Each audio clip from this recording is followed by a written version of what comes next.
Hello, hello. Welcome everybody to this session of Lead to Close. This is the second one. Just to give you a quick intro of what we are doing here.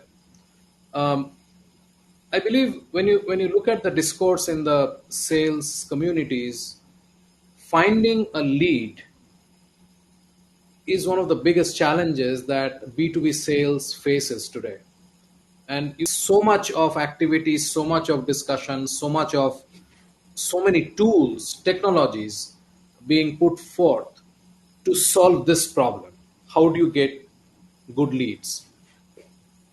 Our idea is that bring lead gen experts like our guest today to discuss the best methodologies, tools to identify the most appropriate leads to engage in a sales conversation.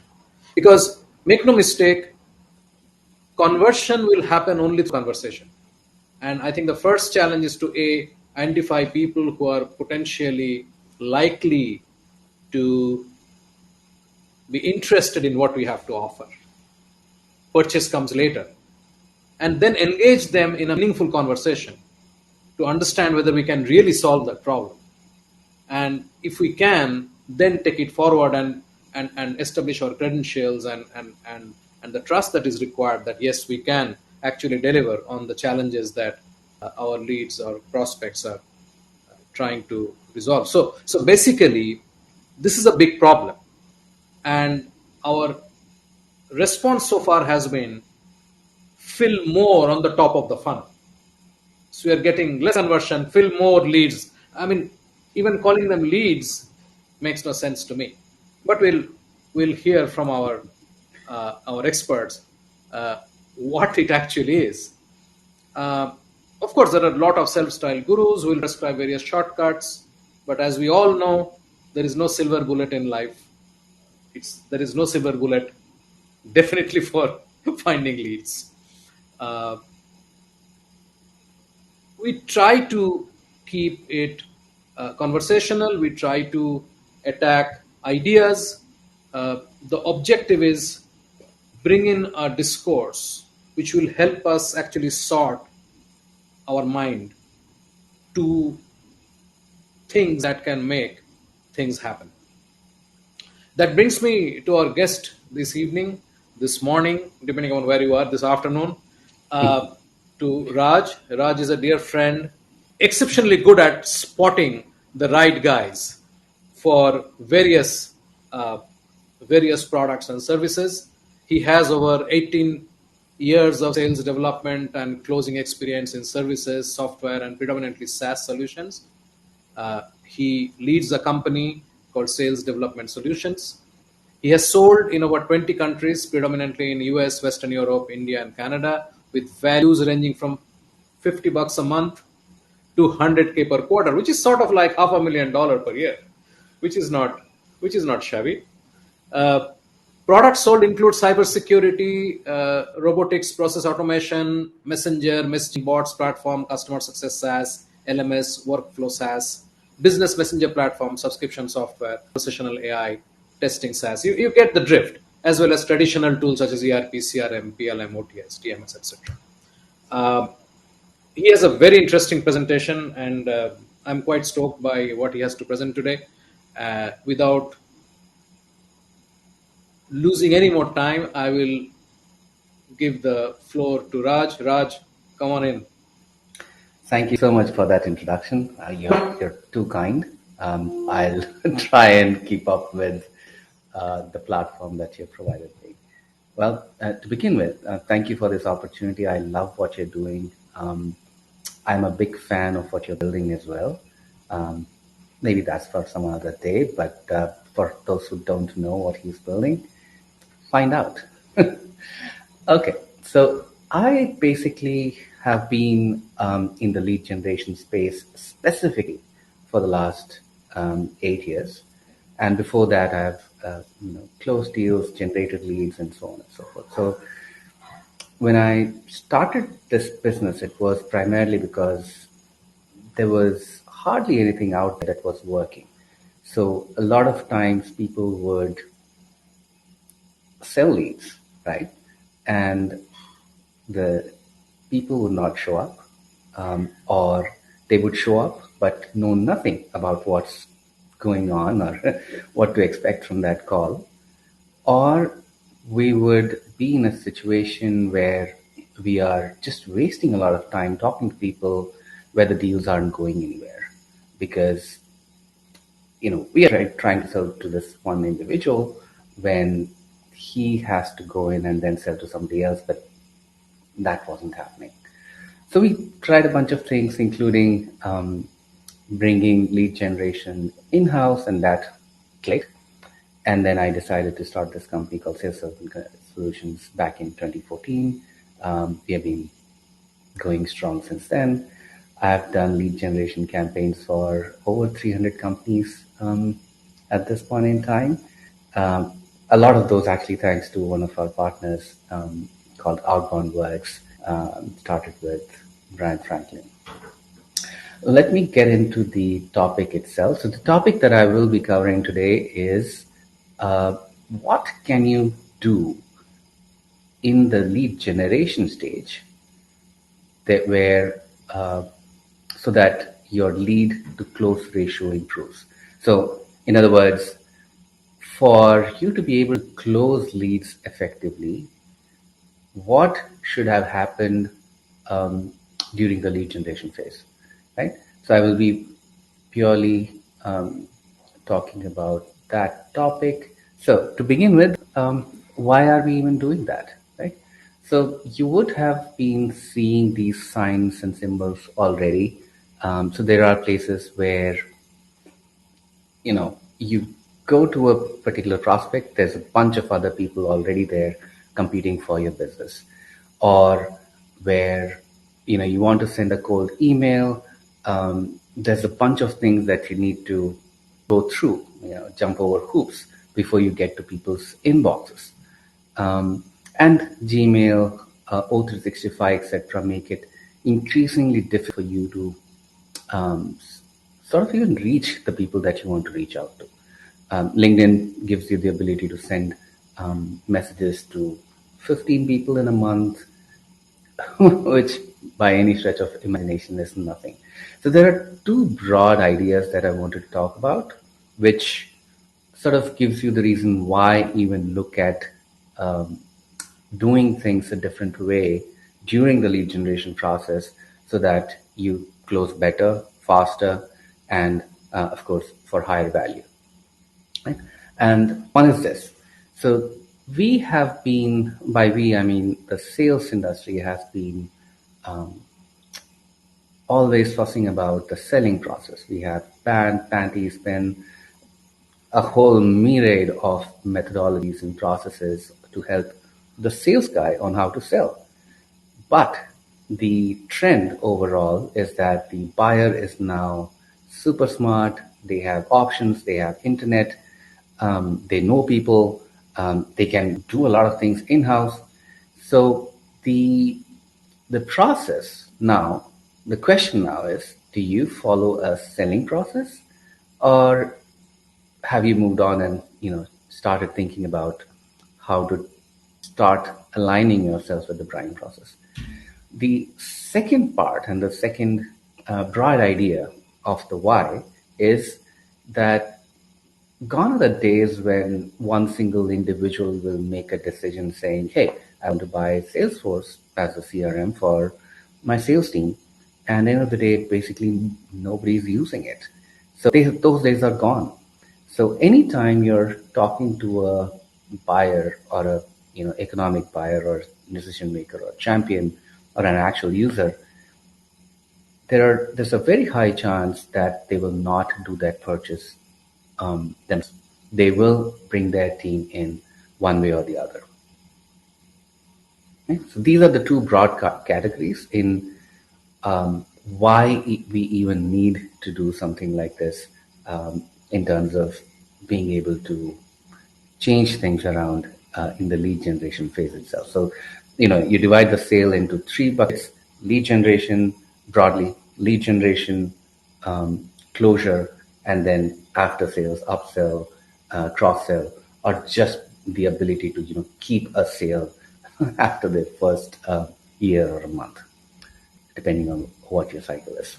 Now, I want to talk about the how first before I get into the what and the who, because now that we know why we want to do it, we need to be able to understand how you do it, right? So you understand centrally what the idea is, but what does that look like, right? This again has two broad ideas. One is that, something that Subhanjan was talking a minute back. So, do you care about your prospects, or are you just after leads in terms of just numbers, right? And when you answer that question, you will sort of understand which buyer or which choices lead to better closures in wins, and which ones actually go nowhere, or don't even get past the opportunity or the hurdle of that first sales call, right? So what do you want to do? Do you want to do an account based thoughtful sales opportunity generation methodology, or do you want to go campaign based wherein you're sending 500 emails a day from mailboxes, so probably 5,000 or 10,000 emails a day? What happens there is, you might think that, what if it's working? Okay, let's say for a second that it works. The best case scenario is that you ran through your entire market in a matter of 4 or 5 months, and at the end of that, you've burned your bridges. You know, no matter what you go as, you will have to maintain your brand, you'll have to maintain your name, because there's a bunch of credibility that goes into a sales process. Otherwise, there's nothing that separates you from the rest of the flock. So unless you keep a long-term view of what you want to do with the market, you're not going to go too far. The second idea is a pull versus push approach.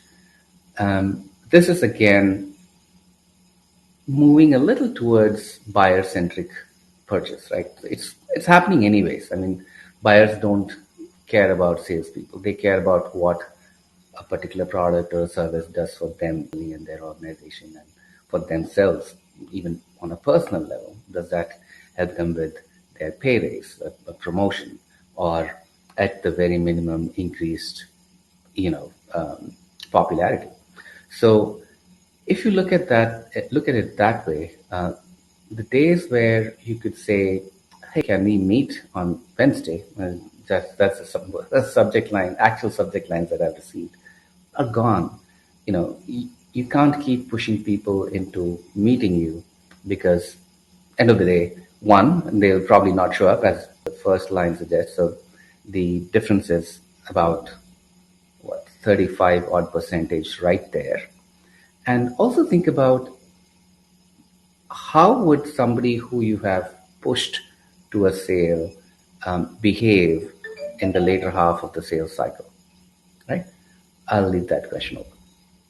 The who. So now we are getting to the actual changes that you would ideally make. First things first, you need to identify who you are going after. So this is a pretty standard practice. You identify who the prospect is based on your largest deal sizes, the ones that have closed the fastest, and so on and so forth. You collect what sort of pain points you were able to solve, what kept people up at night, or what is the opportunities that they might be missing if they're not looking at something that you're proposing. Or for people who have, do not have too many customers just yet, they're just a startup, they're just starting up actually. For them, you would have conducted interviews going into building what you're building, or even if you're starting a service. So think back on those conversations and try to figure out where in those conversations where people sort of jumping out of their seats to hear what you were talking about. And when you, were throwing around numbers, who were some of those people, and what were they, ready to pay out of their pocket for? Outside of ICP, this we are having to look at, because in a lot of companies, And if you look at the whole market size of ICPs, you'll probably have a few thousand people in the tens of thousands. But, you know, when you start to go out, there's a limit to how many people you can reach out. And there are companies where you'll find that the actual ideal person is not someone who appreciates a cold call or a cold email or a cold LinkedIn message. So, but you don't want to close that account for you altogether. So, outside of ICP, the people that you want to target is basically people that the ICP reports to, people who work with the ICP. So, for example, flanking is an example of that. So, you target people who are working sideways. So, if you're targeting a talent acquisition, a director or a VP, then you talk to a HR leader or a compensation person or a learning and development person. They are basically in the same department. They may actually talk to each other, but they're not essentially your ideal target. And the third is bottom-up approach, which a lot of companies do as well. And this I've kept third, and this is just my priority in terms of what has worked for me personally over the years. But the third approach is that you really start targeting users and get into conversations with them and try to understand what the buying process is within their organization. Now, coming to the what, sales content, right? This is again, want to explicitly talk about sales content and not marketing content. And the difference between sales content and marketing content, in my view, is that marketing content is just for anyone. You don't know who that content is for because marketing, that's the purpose of marketing. But when you talk about sales content, you at least have a broad idea of who you're building that content for. So the sales content that you want to be prepared with is industry specific, business unit specific. By business unit, I mean, department specific. Like, are you building it for HR, sales, marketing? So this is only useful when you have a product that can be used by multiple departments in the same company. Seniority specific. So there are people, if you're sending something to a manager, you might want to talk a different language. Because they might have different problems. And if you're talking to a CEO or a VP level person, they have different issues. And that's what you want to talk about. Buying process stage specific. Again, where are they in the buying cycle? Are they in the market looking at competitors? Are they exploring options? Are they, doing research and what's even available there? Right? Know that and build on top of that. One pager and short video. I will cover that a tiny bit later, but essentially, you need stuff that you can open conversations with. Tech setup. I'm assuming Shubhanjan will share this PowerPoint at the end of the meeting with you all, so you have access to this one. There's a bunch of links which talks about how to ensure when you send emails out, how to get your emails sent to people's inboxes. This is from our experience. The industry average of open rates is around 15-20% in a campaign. We typically get 60 to 80%. So this is just sharing some of that experience. So call to action. So for forever, the call to action has been a meeting, whether it's face to face for your field sales rep or for your ASR or your closer on the phone. It's a meeting. But I propose that when you ask a call to action, because it is increasingly difficult for people to make a commitment like a meeting, especially for those who actually get work done. Um, so you want to have a call to action that is easy to commit to and is sort of asynchronous, right? Where they are not committing to something very large. So make it really easy. So it could be a question, a yes or no question again, or the three that I like are, can I send you a one pager? Can I send you a 1 minute video? And any of these, especially 1 minute video, could be super useful if you use something like what Subhanjan has. as the product.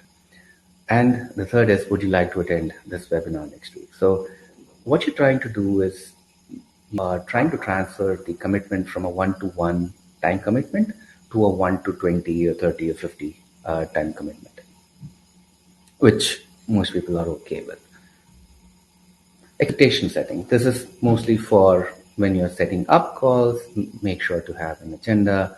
And when you're inside the calls, you make sure that everybody knows what needs to be achieved, how to measure what needs to be achieved, and at the end, what would happen if what you wanted achieved was what you'd achieved, right? And do this over and over for each call. Basically, sale is just a step of actions that you take from one to the other. Okay, I would end this here. This page is basically how to reach out to me. And I also wanted to include the names of a few people who have influenced my sell and how I do lead generation. Amazing people. I highly recommend you research them if you don't know them already. I will stop here and I would love to get into a more of a Yeah, conversation style. Yeah. yeah, absolutely. So let's Mhm. pick up this question, which came from Cynthia Smullyman. Okay, and she asked that getting a sales role in engineering, where I was a technical expert, haven't worked in a formal position for a while. What do I need to pay attention to, and how do I fill in any gaps? Amazing question and an important one. My take on that is that when you are moving from technology to sales, the biggest shift that you're making is from a product mindset to a people process mindset. So the only suggestion that I would have is to sort of take a step back from your product knowledge and technology knowledge and start to learn about human psychology and books on sales, books on buying processes, and really start to enjoy these conversations that you're having with people without thinking about if or how something is even possible. And at least when you're in the discovery phase, you don't want to care about how. You want to care about why, um, what, who, and when you are going to present, that is when you might want to bring in some of the technology aspect of what can't be done or what can be done differently. And of course, if something can be done straightforward, you have it in the back. So my suggestion, learn to cut off from the product and get into those human conversations. I mean, everybody is just human beings. Talk to people like you talk to a friend, like an equal, and it's very normal. There's nothing sophisticated about sales. You just try to understand the buying process, and you work with people. Um, you don't work at them; you work with them. I'm Totally. curious what your thoughts are on Cynthia's questions. Well, I mean, you pretty much covered the ground. I think engineering is, to a great extent, inside looking, Mhm. product facing mindset. There is no two ways about it.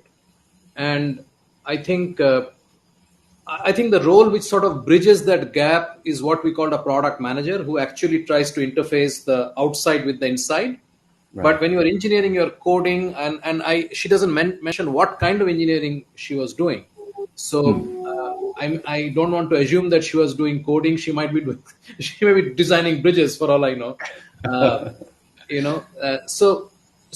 but the point is that the shift is about the customer and the outcome the customer is looking for. It is not about what we have on offer, Correct. but what the customer is looking for, and can we sort of chip in into that process. It is not about fitting ourselves in there, but do we really have something for them? I know Correct. it sounds a little convoluted, but No, and the other question that is that who are you?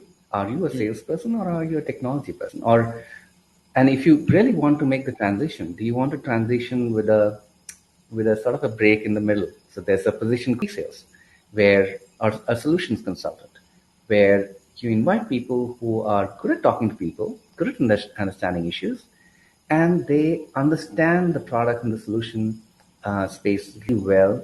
They adapt it to the language of the customer, the prospect, and they present it that way. So if you want to be a salesperson in the future for sure, do you want to get there right away, or do you want to go through this process? Or maybe if you start to work as a pre-sales consultant or a solutions consultant for a year or two, maybe you start loving that job. Maybe that's what you want to do, because you have your background helps, and also what you want to do, you're able to do in that role. The other thing I want to add, actually, most of the time, uh, the sales people who come in, especially in the entry level, they do not necessarily come with technical expertise or technical depth of knowledge. I think Right.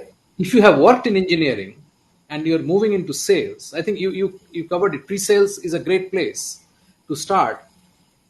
Your knowledge level of, or the depth of knowledge that you in your area of expertise, if you're selling the same expertise, or products coming out of that expertise to the Hmm. market, then you are an extremely valuable person. uh, Understanding the customer, which is what, like Raj said, that it's a question of understanding psychology. I mean, it's like how Yeah. you deal with anybody else. So as long as you understand what this person is looking for, and that's what you are trying to figure out, because remember, it's the outcome, it's not what they're buying. They're not buying a bridge, they're buying the ability to go from this point to that point. The bridge is Correct. incidental, right? So you're not selling a bridge. So as long as you understand what outcome the customer is looking for, I think that's where we all need to reach first. Understand the customer's need or the definition of the outcome, and then see whether we have what it takes to deliver that. Yeah, So and people are very sharp. I mean, yeah, if you don't have exactly what they're looking for, but you can solve the larger problem, they'll still listen to you. I mean, if you yeah, can give them an option which is more robust or cheaper or whatever, better, right? yeah, In and gets the job done. Yeah, yeah, right. So absolutely, absolutely.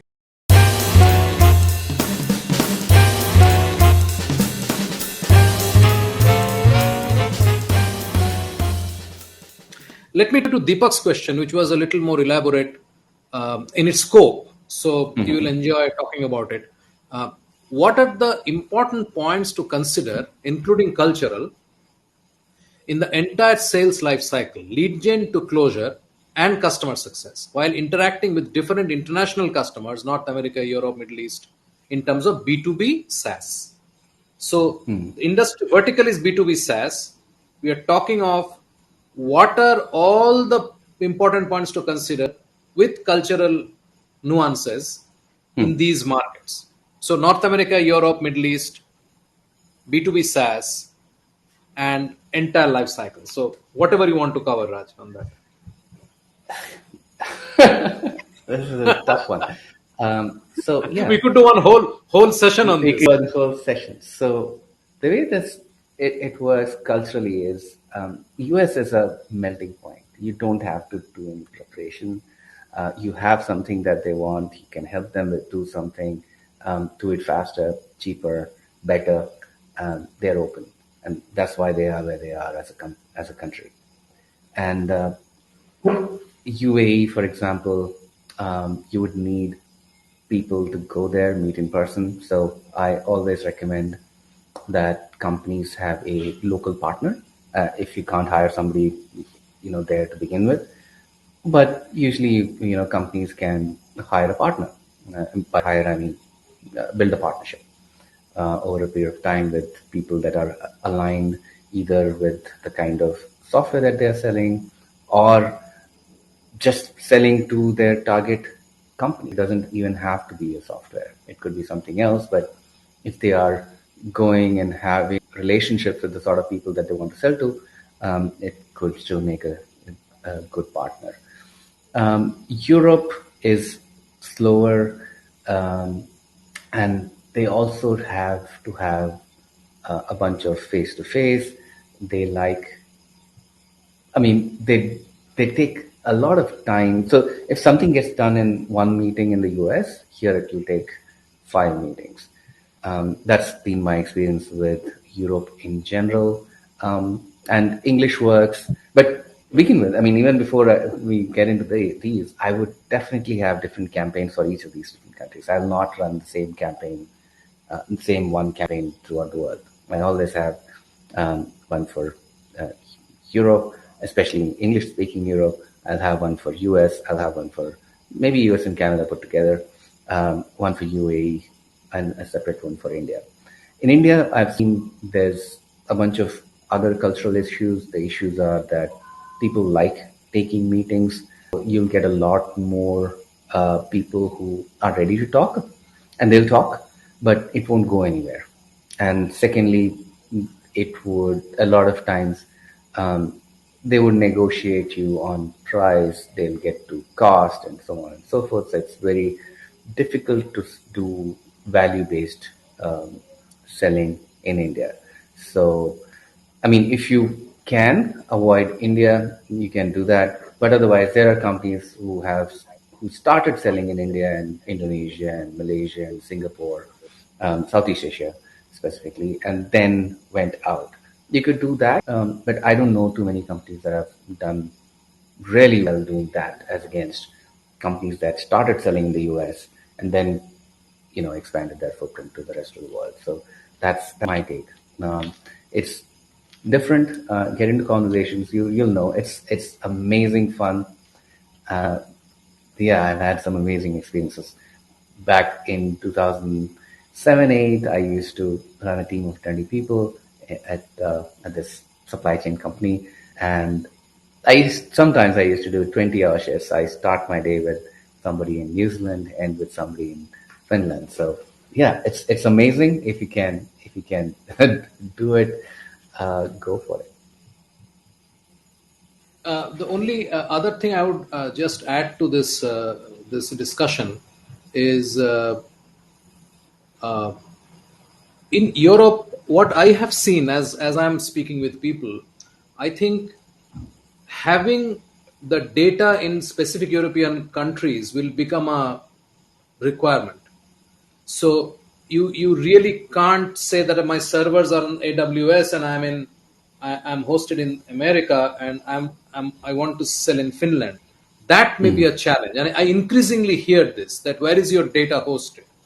And post Brexit, even earlier UK was okay, but now post Brexit, the trend that I see, and I'm not saying it is all pervasive and it's everybody and so on and so forth, but I increasingly see this, that if somebody is in Norway or in Germany or in France, they will say that we would want our data to be hosted in our country.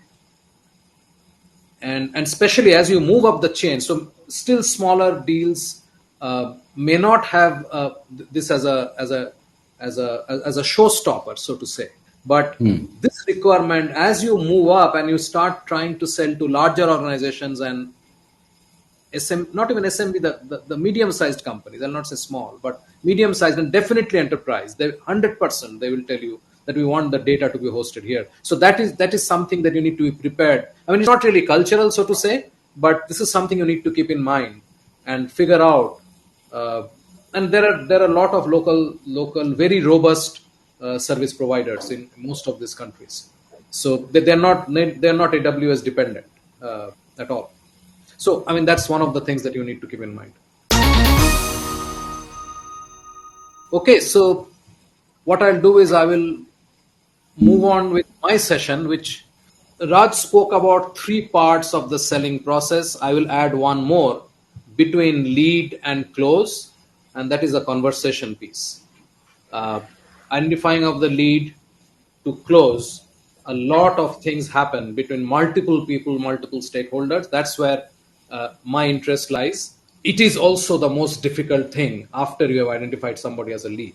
Basically, what you see as a challenge in terms of conversion, which according to Forrester is as low as 1.8. Some people say it's around 5. So let's take a range between 1.8 to say 7 or 8%. It's still abysmally low. I mean, any other business, any other discipline, if we said we have 8% success rate, we would have they would have said, "Oh my God! I mean, you guys are you must be quite crappy at what you do." But we accept it as as the industry. We say this is fine. Um, as response rates go down, as engagement goes down, our response is more of the same thing. So you are making calls, you are not getting enough lifts. Let's put a robocaller. Instead of 100 dials, let's make 500 dials. That has been our typical approach. So we have been sort of attacking the symptoms and not the disease. And part of what I am really interested in is figuring out what is the disease. 5% conversion rate is uh, about the disease, but it's manifesting itself as a low conversion rate. uh, we have to sort of step back and potentially rethink why we are where we are, because we are not changing our our activity. I mean, it's like saying you can't repeat the same thing and expect a different result. That apparent sign of insanity. So, so I have a feeling we are going through this mass insanity in sales. We need to think about that. Closing is not the problem. So when we come to conversion, we say, oh, we are not able to close. Closing is not the problem. Like so many of the things Raj touched upon, I sincerely believe starting is the problem. Because we are starting with the wrong guy. You cannot just walk up to a guy who is trying to take a bus or to trying to take a subway and say, hey, will you buy this new shiny Tesla? Doesn't make sense. We are starting at the wrong place with the wrong people, and which is why we are not converting. It's understandable. We are also missing the social cues.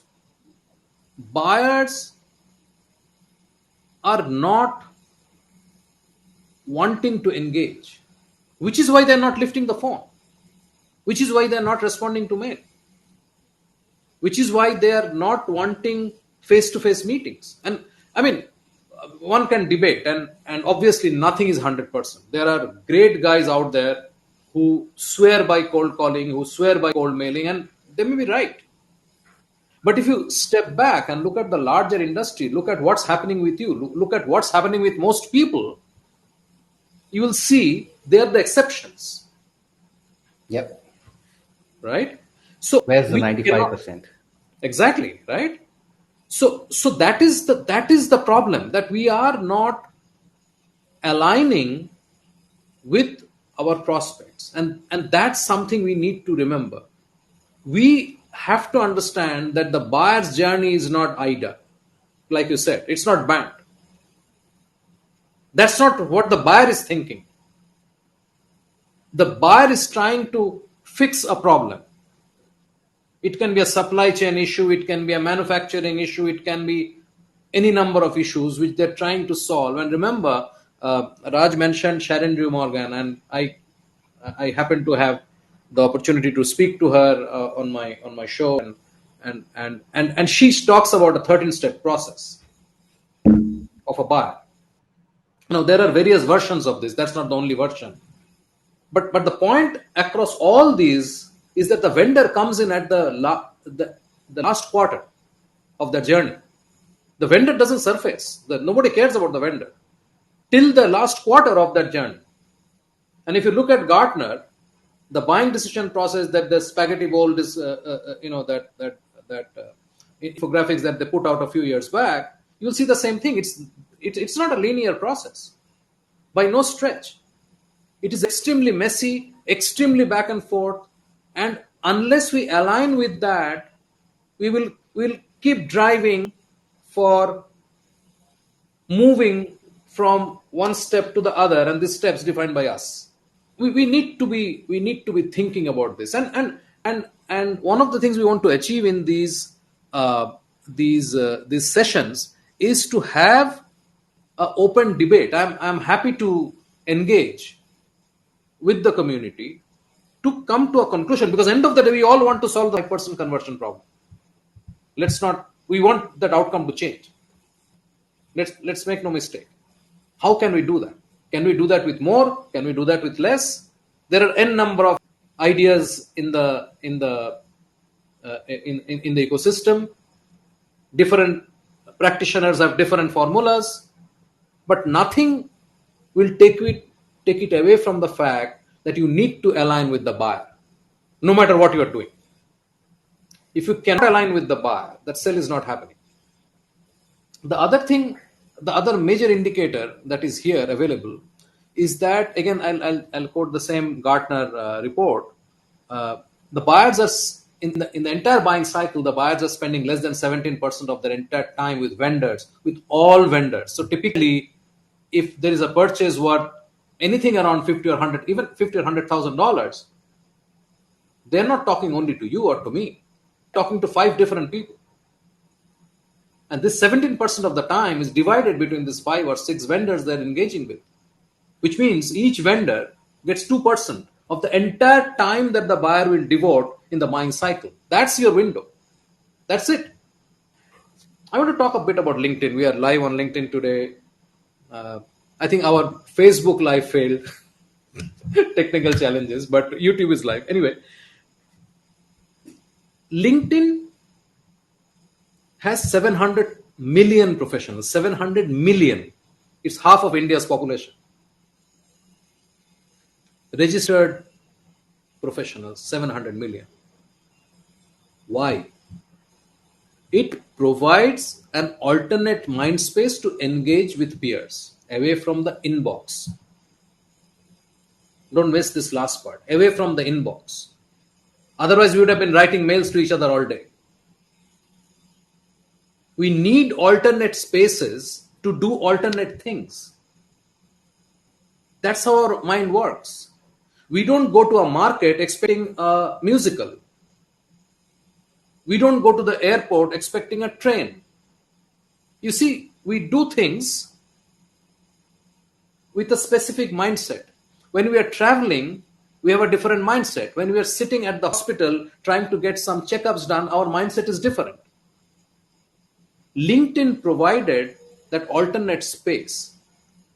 If you remember, LinkedIn, when they came, LinkedIn was a hiring platform. You went and put up your profile. Companies came and put their profiles. Headhunters were coming there on a regular basis, but not the people whose profiles were there. Because you change a job once in 2 years or 3 years. You only come back then. So LinkedIn wanted to solve that problem. So they had this space where you could put up your profile and you could get hired. So you put your profile to get hired. That was the source of revenue for LinkedIn. LinkedIn figured that this is not working because people are only coming once in 2 years. So how do we engage people? So they said, let's shift this to what's really happening out there in the other social networks, and let's have a lot of user generated content. And how they started that, how they seeded that, was that Reid Hoffman, being who he was, reached out to folks like Bill Gates and said, hey, guys, we'll have 100 friends who are all very well known and we'll all post. So that's how it started. 100 friends of Reid Hoffman. I mean, that 100 number may not be correct. It could be 200, it could be 50. But that's the kind of people, very well known, people whom these people who have registered on the site to the job would be willing to look at. They started posting, and that started a cascading effect and brought us to where it is today. Right? However, what that did was it created a lot of content. Now LinkedIn thought, how do we monetize this? So their answer was Sales Navigator. they sort of unleashed a monster and made LinkedIn into a pitching platform, which is what you see today.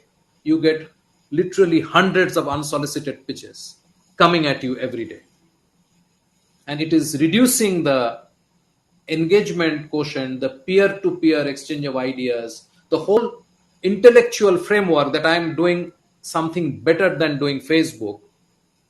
That is sort of getting challenged, and people are slowly seeing the transformation of LinkedIn into the over assaulted inbox. We believe that we need to provide a safe haven for your buyer to consider your value prop against your competitors. We need to seriously think about it. How can we? I mean, LinkedIn is a great example of how it can be done. But the way it turned out, you came for the peer discussion, you came for the engagement, came for the exchange of ideas, but now you have suddenly become target for pitches. That was not the mindset with which you signed up for LinkedIn. That's not the mindset with which most people signed up for LinkedIn. And there is a conflict there. And that conflict is coming to the fore. More and more people are talking about it. I don't know where it's going to go. I have no prediction. I mean, maybe it will get corrected, maybe it will not. I don't know. But what really comes through is, if you want the dialogue between buyers and sellers to continue in a healthy manner, through exchanges of ideas, of innovation, of challenges, then we have to create a space for that. And when that space doesn't exist today, but if you want to start the engagement, I would strongly recommend that of how to provide that safe space where the buyer can come and engage with you the way and when he wants. If you can create that space, that would change dramatically the number of conversations and value conversations that you will have from the leads that you generate.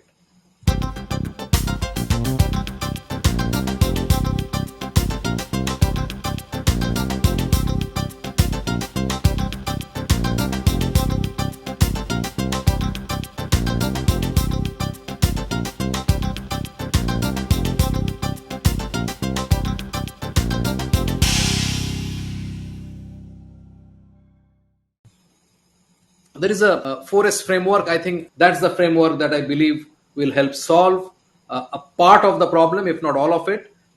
You have to start by giving, by sharing, not by asking for a meeting. You have to create a environment where the prospect is going to share inside information with you. If you cannot build that confidence, this is not going to move forward. You need to support the process that the buyer will have internally, and you need to solve the customer's challenge, which is that outcome we spoke about earlier, and it can be resolve the challenge or co-solve the challenge. It's not dependent purely on you. It is about providing the tools and the expertise, but working with your prospect. Because make no mistake, this is business. We are not talking about a doctor. So people who use sales analogy with medicine, it's completely nuts. It's completely nuts. I mean, this is not that. When I am building one more manufacturing plant, and I run a plant which maybe produces 300,000 motorbikes, and I want one more plant, or I'm putting a plant for electric bike. I come with a lot of knowledge. I have a lot of understanding of what's going on. I have a lot of understanding of what's wrong, where the gaps are. So to assume that you can come in and coach me will be a bit much. But you need to be able to bring in and work with your prospect to resolve, solve the problem. So that's the framework. Maybe another day we can go into that in detail. I am pretty much done. So to sum up, We need to think of the buyer first. We need to give a safe haven to the buyer to engage with us. For changing the closure, we need to have meaningful conversations with appropriate leads. It starts with the leads, it continues with the conversation. And if we do these two pieces right, our conversion rates will double, treble, or go more. But these two pieces have to be fixed first. Yeah. I love this conversation. This is something that even if I remember correctly, even with my conversations with Sharon Drew Morgan, so this was one of the things where even she would raise her hand saying, when you ask the question, what happens when the buyer does not come back with next steps? What happens? What do you do? She would say, and most people would say, I don't know, right? Um, and with PitchLink, I think you do know what to do. You basically provide a safe space, not just to stand apart from everyone else that is not doing that, but also you genuinely provide a place where they could have all the information that they need at a single place, because otherwise, there's stuff on LinkedIn, there's stuff on email, there's stuff Yeah. on Drive, there's stuff on links, and who knows where the links are. There's stuff on WhatsApp. Here you have everything on a single platform. It's cataloged, categorized, and you invite people based on where you are. So do you want to invite internal teams? Invite internal teams. Do you want to talk to the sales guy? Are you ready? Right? Invite them. Do you want, imagine, everybody knows DocSend. So DocSend lets the sales guy know how much time a buyer has spent on a particular page.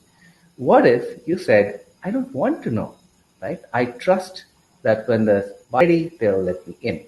Because, when you go and tell people that I see that you saw my page and this is what you did, blah, blah, you're starting the conversation with distrust. You're saying that you did not give me permission to do that. I did that anyway, and now I'm going to use that in the sales process. Yeah. Right? Yeah. What if you could say you give them a space and they could choose to invite you to whatever they're doing. Otherwise, by default, it's just hidden. It's for them, right? Yeah. For a change, start with the buyer and see what the difference is. And my goal is basically just create leads that have a potential to close.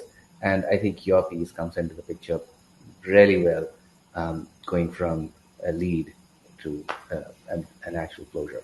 And by closure, I just mean being able to pitch what you've learned. Um, Lead generation and this conversation is all about learning the need so that you can pitch what to pitch, right? No more, no less. Absolutely. Absolutely. I think let's bring this session to a close. I, customer is to, present a vote of thanks. I want to thank Raj for sharing his thoughts and all of you for making it to this session. There are quite a few on LinkedIn, few on YouTube. We intend to do 2 such every month. The next one is on 8th of March, and I will send you a mail with details. And have a great day. Thank you. Thank Pleasure you. being here.